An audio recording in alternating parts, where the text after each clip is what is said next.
Hi mga ka-bakers! Kumusta kayo? Ngayon naman ay gagawa tayo ng focaccia. Handa na ba kayo? Ang mga kailangan natin ay all-purpose flour 500 grams, yeast 20 grams, salt 10 grams, sugar 20 grams, mantika 10 grams, at fresh milk na 300 grams.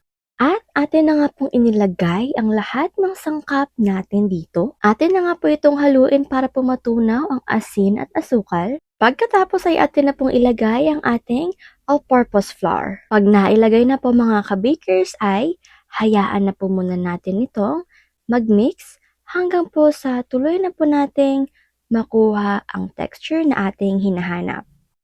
Ayan, kapag ganito na po ang texture, atin na pong ilagay ang ating flakes parsley na 1 1/2 tablespoon. At pag nahalo na po ng maigi, ay atin na po itong tanggalin at atin na po itong i-roller. Pero kung meron po kayong spiral mixer ay hindi nyo na po kailangan mag-roller dito. Hayaan nyo lamang po itong mag-mix hanggang po sa ma-reach na po natin yung texture na gusto natin. Yun po yung isang dough na po siya. At higit sa lahat ay stretchable na rin po talaga siya. Yung pag ganito po na medyo rough pa, dapat po kasi talaga na makinis po talaga ang ating dough. Ito po medyo rough pa po siya ngayon. At i-continue lamang po natin ng ating pag-mixer or pag-roller.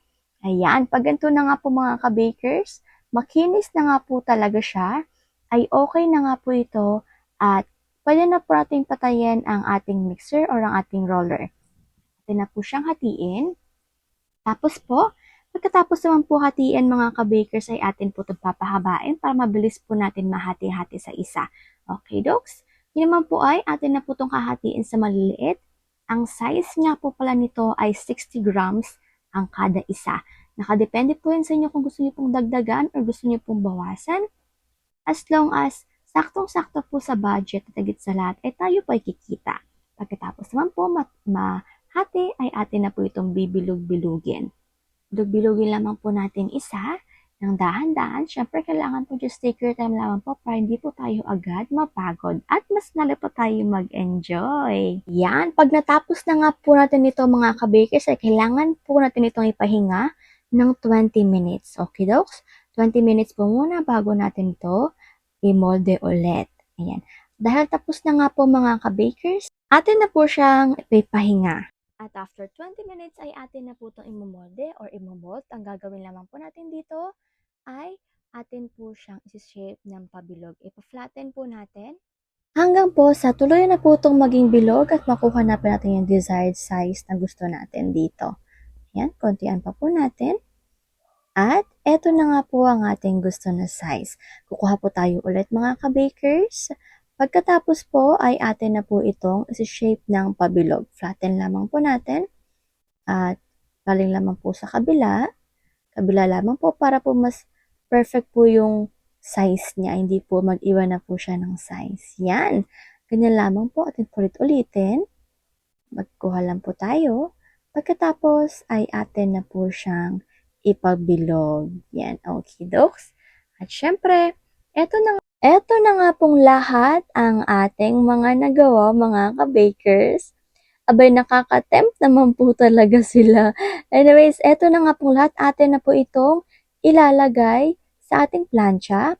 At pagkatapos naman po mailagay sa ating plancha, kukuha po tayo ng ating tinidor. Pero pansamantala, habang nilalagay sa ating plancha, ay atin lang po munang ayusin ang kanyang hugis or hulma. Yan. Para po pag naluto po siya, ay perfect pa rin po talaga siya. Ay naku po mga ka-bakers, natatakam na naman po kasi napakasarap po talaga nito, promise. Para po siyang, meron na po siyang mayonnaise agad or meron na po siyang templa dahil napakasarap po talaga niya.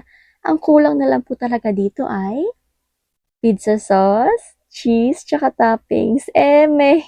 Anyways nga po mga ka-bakers, atin na po itong lagyan ng mga butas-butas. Yung tinidor po pala ang ating gagamitin dito. Pwedeng-pwede po talaga ito kahit nasaan kainin mga ka-bakers dahil napakasarap po talaga niya.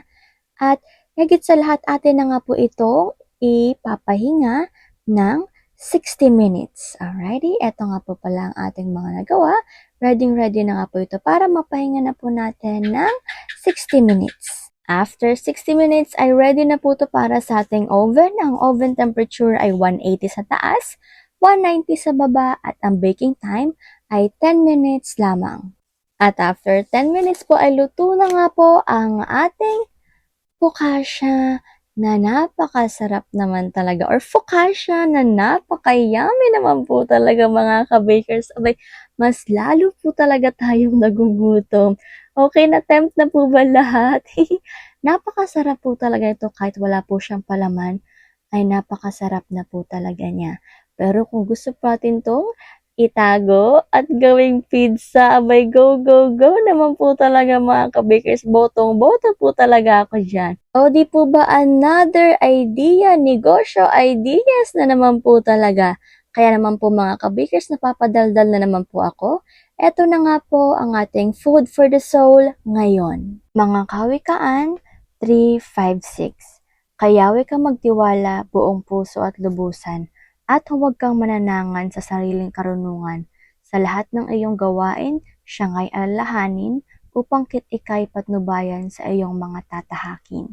Amen, amen, amen naman po talaga mga ka-bakers.